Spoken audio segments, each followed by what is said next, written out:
You know what? I think this is a pretty good sign for the long-term prospects of Newcastle United. The board have confirmed the transfer budget's been raised by £15 million. The wage budget, they've added £500,000 onto it. We're up to almost £4.2 million a week that we can spend. Look how much we're currently spending. I'll tell you what, I'm feeling pretty good about things right now. I suppose the only real shame is the transfer window has already shut and we're in the middle of a massive international break. Welcome back to the Journey Manager. Today we are doing a game away against Tottenham, last year's Premier League champions. And after that we have the very small matter of Wolfsburg away in the Champions League. Happy Friday, everyone, and a warm welcome back to the Journey Manager. Like I already said, things are looking kind of rosy around here. Financially, yeah, look, we are losing money at a rather alarming rate, but that is kind of the norm here. The big headline is, the board have given me more money, or rather that would be the headline if it wasn't for the fact that yesterday there was rumours that we might be under a board takeover sooner rather than later. Now, to be fair, at the moment, it is just rumours, but maybe something to keep an eye on. Now, since last episode, the transfer window has slammed shut. Of course, there was a load of first-team players I kind of wanted to move on. We haven't moved one on yet, although he may be leaving us sooner rather than later. Dominic Littell has joined Burnley on loan, but as part of his loan agreement, if we look at things here, after he's played 5 matches, they have to buy him for £28 million. He's already played 4 games to them. He will inevitably play one more game. They're paying all of his wages as well, which is amazing. So yeah, we're going to get a little bit of money for him, but he's off the books wage-wise this year, and it gives me more money to spend next year. Now, looking at the ins, we have made 4 signings since you were last here, all young players for the future, and I'm pleased to report we are building up a South Korean contingent. We have here Yoo Sung-chan, South Korean centre-back, 20 years old. Look at him. I love the look of this guy at centre-back. Loads of potential, bit concerned about his injury proneness and inconsistency, but for £1.5 million... I think it's just a gamble worth taking. Another player we've picked up is Thomas Tenner. I'll be honest, my scouts rated him really highly, confirmed his signing, and then my current staff decided he wasn't so good. But model citizen personality, 19 years old, some really good physicals and just pace across the board. I actually think in terms of his current ability, he's really not that bad. I feel like 1.5 stars is harsh. We signed him for less than £200,000. You might note there's a trend emerging here. I'm just making loads of cheap punts. And I suppose Ondoa here really exemplifies that. Signed from Cotton Sport, a team that if you're playing Football Manager, just go check them out for good young players over in Cameroon. This guy can play out on the right or attacking midfielder. Needs to improve a lot to get near our first team. Yeah, he's currently in the under-21s. There is one more player that I've signed who isn't at the club right now, and it's Philip Vincent Day, capped for England's under-21s. He was available for a measly £4.2 million. We've immediately loaned him back to Blackburn, where you can see here he'd played a fair few games over the last few years, and he's hopefully going to continue to develop and play with them for the rest of this year. He will be joining us at the end of the current season. Bags of potential, decent current ability. We've got a few of these players now that we've signed and loaned out. I feel like they're going to feel like new signings when they arrive at the end of the year. You might have been following along at home there thinking, does that mean that Manu Signs hasn't been sold, Jack?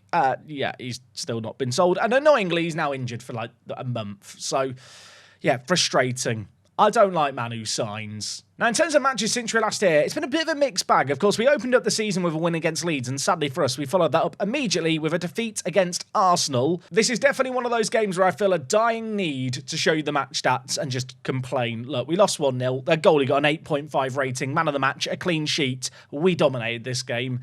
Don't really know how we lost it. From there, though, we bounced back with 3 wins in a row and 3 clean sheets. A win against Fulham was great. A win against Man City in the Cup was superb. Man City this year in the league are dominating. And against Liverpool, we won 4-0. You'll note, Mark was on the pitch. Yes, I'm trying to give him more appearances this year. Didn't get an assist. He got a secondary assist. If only this sport was like ice hockey and you tracked the pass before the assist, he would have got one there. He came on off the bench for a 6.8 rating, but a great team display against a Liverpool team who, I'll be honest, in this universe, just aren't very good. Like, they've been awful for years. They had one season where they finished second, and then last year they finished down in 9th. Right now, they're down in the bottom half. We opened up our Champions League campaign with a win against Club Brugge. Great result there, 3-1. Did, however, immediately lose to Bournemouth. I'll be honest, perhaps I'm guilty of just underestimating Bournemouth a little bit in this one. Alex Scott with a little assist there to Sands in the box. And while having conceded 1 goal from a cross in a wide area, it kind of happened again. A scrappy free kick found the back of the net.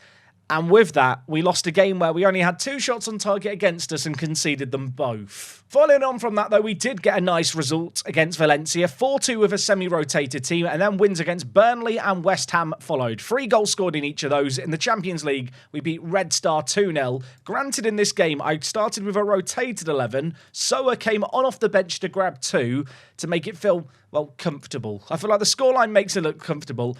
It really wasn't. We did get a frustrating draw against Everton as well. 2 penalties in this game, 1 for either team. Statistically, again, we played really well. Didn't really take our chances well enough. And speaking of not taking chances, Nottingham Forest in the Carabao Cup is our most recent game. It finished 10-9 in the penalty shootout. We actually went all the way through all the penalty takers and got back to the beginning. Spike Brits missed a penalty for us, but his saves in, well, the penalty shootout saw him still get man of the match. And by saves, I mean he made 3 saves from 12 penalties, which doesn't even seem that impressive. I mean, don't get me wrong, it's not bad. I just feel like when you fail to score your own penalty, it's not that amazing. Now, player performance-wise, Jun Hwan is definitely leading the way in terms of performances, but a bit of a surprise package this year has been Ivkovic. At the start of the year, I suspected that Soretti was going to be the go-to man out on that left-hand side. In fact, I'd kind of viewed Ivkovic as a bit of an overpaid fraud during the summer, but to be honest, I'm glad we didn't end up selling him for a cut price to Manchester United, because he's been great for us. 3 goals so far in the Premier League for him. He's only started 4 of the 8 appearances he's played as well. He's definitely becoming a regular starter, though. And what you can see looking at the goal scorers, it has been spread across the board. In fact, Matteo Vial, who arrived on a free transfer, has gone on to make his first appearances for France during this kind of off period between episodes. He got 3 goals in 4 games in those appearances. I kind of wish I could play with 5 attacking mids. I mean, I suppose technically I could play him in as a 5th attacking mid. I'm not sure who I'd remove from the team, though. Now, in terms of the EFL Cup, we have made it through to the quarterfinals where we're drawn against Everton. And if you are wondering about the Champions League, well, we've won our first 3 games in a row. Today presents a chance to win our first 4 in a row as we take on Wolfsburg. Admittedly, we've not really played any of the big boys yet. With respect to Valencia, Club Brugge and Red Star, I feel like they're games you'd kind of expect us to win. I mean, if we do take a glance into upcoming games, we have got Bayern Munich at home, Man City away, and Ajax to play. I mean, I'll be honest, in terms of fixtures we could have got, I feel like this is actually a pretty good set of games. Now, one of the reasons I've not felt compelled to come back sooner than I have is honestly because the Premier League is looking a little bit dire right now. Admittedly, Man City have played far more games than those around them, but they are yet to lose yet this year. Chelsea are also unbeaten. Reigning champions Tottenham really need to turn things around. And as for ourselves, whilst we're in 3rd, you kind of look at the points here, we could lose 1 game and drop into the bottom half, which is why playing the reigning champions away to kick things off today just feels really big. Now, we are the late kickoff, which is another reason why we've got this game in hand on teams around us. A win here could put us in a really good spot. Looking at team news for today's game, Balan is currently out injured, so that is 1 player we are missing in the attacking midfield area, and Sands is also out. As a result of that, there's kind of a bit of a power vacuum in terms of attacking midfielders, so much so that Mark's on the bench. I mean, I've given him 2 appearances in the league. If we're winning by a couple, I'd love to bring him on in this game, because I have read the comments. I know I've not played him enough. I don't intend to give him a current ability boost. I look forward to the day where he's a massive liability and I'm feeling forced to play him in games at the end of a season to ensure he gets a Premier League winners medal. Diego Tofano, who probably would have been on the bench, is also just coming back from injury, which does mean that Routledge, who you might remember was a bit of a punt of a signing from Stoke, he has recently played a game for the under-21s. In spite of that, he might be a bit tired. He's on the bench as an emergency option. In terms of Tottenham's team, their key man is Kelechi here, who's absolutely insane. 21 years old. They signed him from Midtjylland for 13 million. That just seems like a crazy bargain, doesn't it? This guy is good. We've got to try and keep him quiet. Now, as a reminder, when we played this game at the start of last season, and it was the opening game, we got a 2-2 away draw, which was actually quite a good result in retrospect. I suppose today, if we want to keep them quiet, Semeraro at right back has got to try and keep Kelechi quiet. 20 minutes into this game, no highlights so far. This feels like a game where the ball is very much bogged down in the midfield. Tottenham are edging out possession. I say edging it out. They're actually a little bit ahead of us, really. But there's nothing happening. Bit concerned that Semeraro's picked up a booking, but there's only 5 minutes left of this first half. Nothing is happening for either team. There's not even been a shot on target until now. Jun Hwan shoots, parried up in the air. We've got players under it, and the highlight just ends. Okay, well, cheers for showing me that, Football Manager, I guess. Okay, into this second half we go, and you may have spotted it. We have got new kits for this season. Shout out to Whitey. He makes a load of kits for my save game. We've got brand new kits that don't have the Saudi sponsors on the shirt, which kind of makes sense. And we've also ditched the Saudi green third kit. So, it's a new era. We've got different ownership. We've got new sponsors. We've got new shirts, and we're on the attack here. Junjun Hwan has a plan. It's to give us the lead 7 minutes into this game. Or rather, the second half. This game's been going on a while. It feels like the game's only just begun because we saw nothing in the first half. Vandenberg gave it away. Big Deli, Ivkovic, who I've really picked up with a sensational little dink. How about that for a finish? Udogi plays it wide to Kelechi. This man scares me. Semiraro's on a booking, lets his man run by. Spike Brits has to make a save. And you know what? Semiraro, he looks scared to make a tackle. I'm going to bring in Munoz at wing back. So we're doing some defensive work at the back. As you can see here, Tottenham are pressing really, really high. They are leaving space in behind, which I feel like we've got the ability... Well, I was going to say to exploit. Maybe we haven't now. Marco makes a tackle. Pereira plays it forward to Kelechi. In behind, Munoz blocks it onto the post. What a block by the sub. We still need to get it away. Faye gets out into row B. I was going to say row Z, but it was only 2 rows up. It's a necessary clearance. They have now got a corner. This is rather scary. Pereira whips it in. It's half-headed away. João Pereira for them. Kelechi... Oh, I don't like this. Can we get it away? Faye clears it.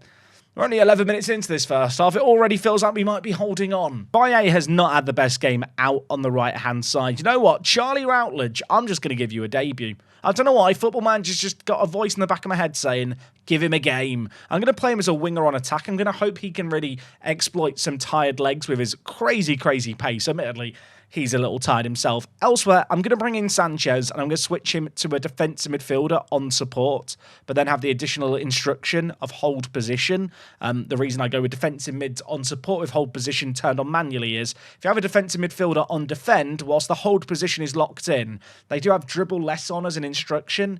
And I'll be honest, in this match engine, but especially with our current tactic, there's going to be a lot of space for the defensive midfielder to run into. Okay, subs made. Less than, 20 minutes left in this game all of a sudden? Tottenham had a couple of chances after we got the lead at the start of this half. But to be honest, we've kept them relatively quiet. It's not exactly been a classic here, but we are holding on. Defending is the name of the game. And I'll tell you what, that is the game we are playing right now. There is not long left in this game. They've lost a man due to injury as well. Surely that's the game. Surely that is that. 7 minutes of added time. We've got a corner. Whip towards the near post. I mean, if Spurs somehow get anything from this game, down a man and down a goal, I will be fuming. Hamilton for us. Munoz. A very, very good creative player. Dinks it to Ivkovic. Already has 1 assist. Could get another. Keeper parries it downwards. Munoz. Ivkovic. Curtis, the left back. His shot fizzes just wide of the post. I'm just staring in the top left. Football Manager, there's 4 minutes. I don't need to see them. Don't show me them. I will happily take this result. It's going to be an away win. It's going to be an away clean sheet. Spike Brits, I know he got a lot of flack last year from some of you guys. He has been really, really good for us now. We didn't play as well as we can, but I'm happy with the result. You know what? We could have scored more. We could have maybe defended better, he says, having got a clean sheet. Sadly, even with that result, we are still 9 points behind Man City. And whilst we do have 1 game in hand, it's not going to get us anywhere near their goal difference, is it? They are currently 9 goals ahead of us. By the way, Sarr, who is one of their star men who we injured in that game, he's out for 6 weeks to 9 weeks. He's 35.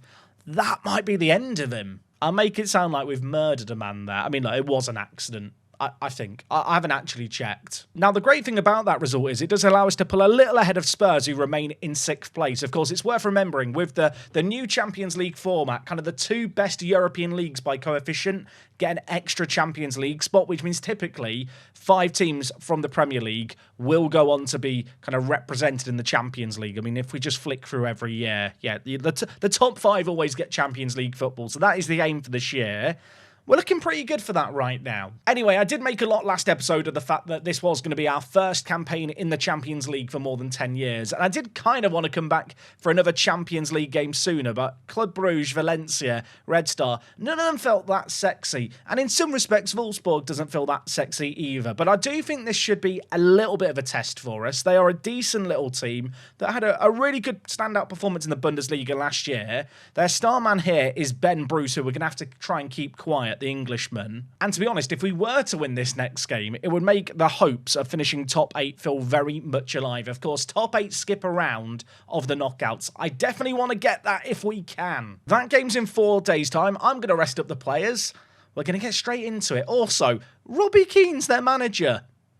That's fun, isn't it? I love it when Football Manager comes up with fun stuff like this.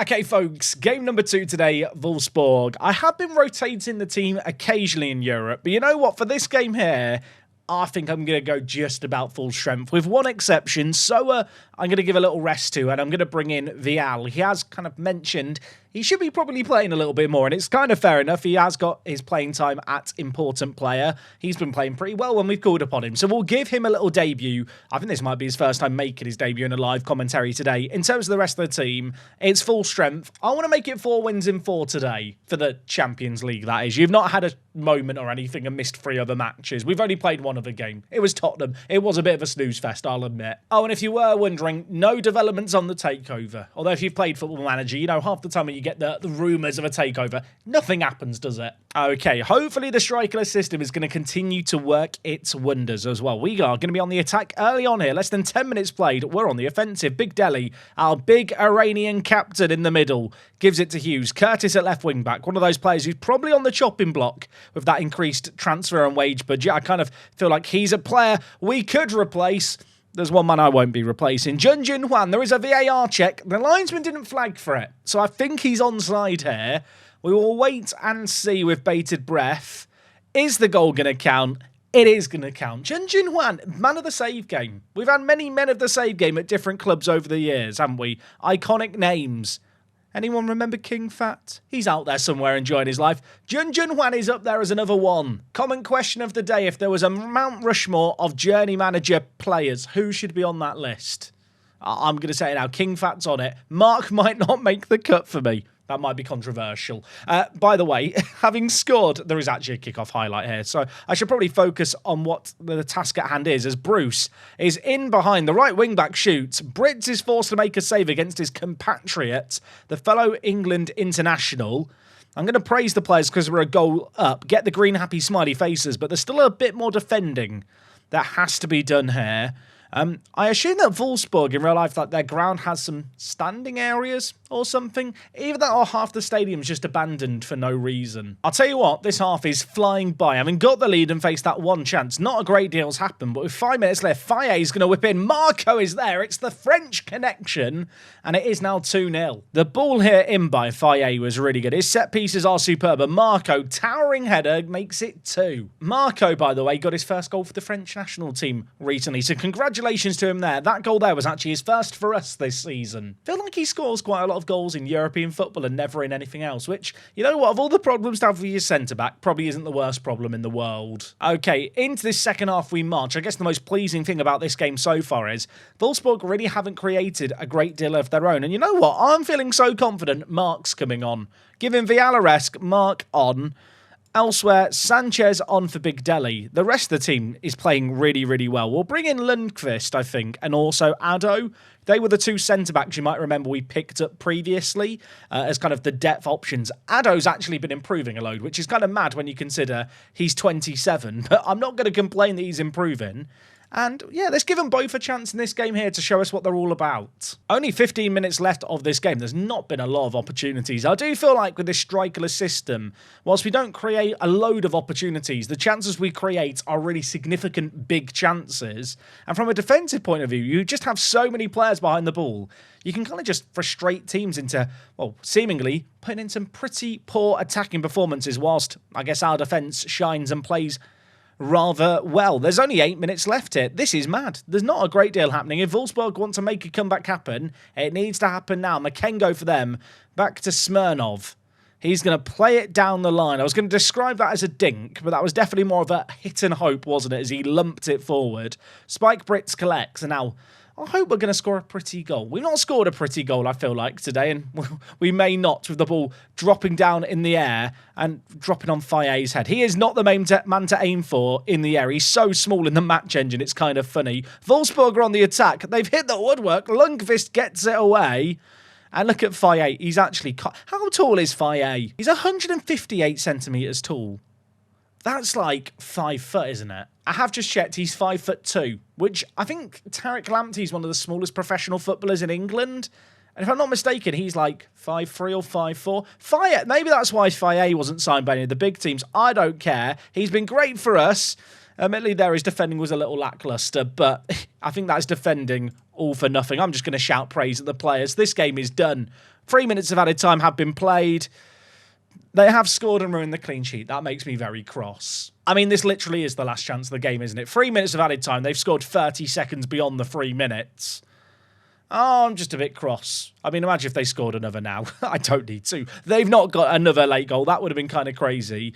I'll be honest, with that goal scored for them and a flurry of late chances, suddenly it looks harsh that they lost to us, but it did feel largely in control. Bit like last game, really. We didn't play well, but we won, which I guess is the sign of a good team. I feel like that's a football cliche, isn't it? If you win games when you don't play well, you're a good team.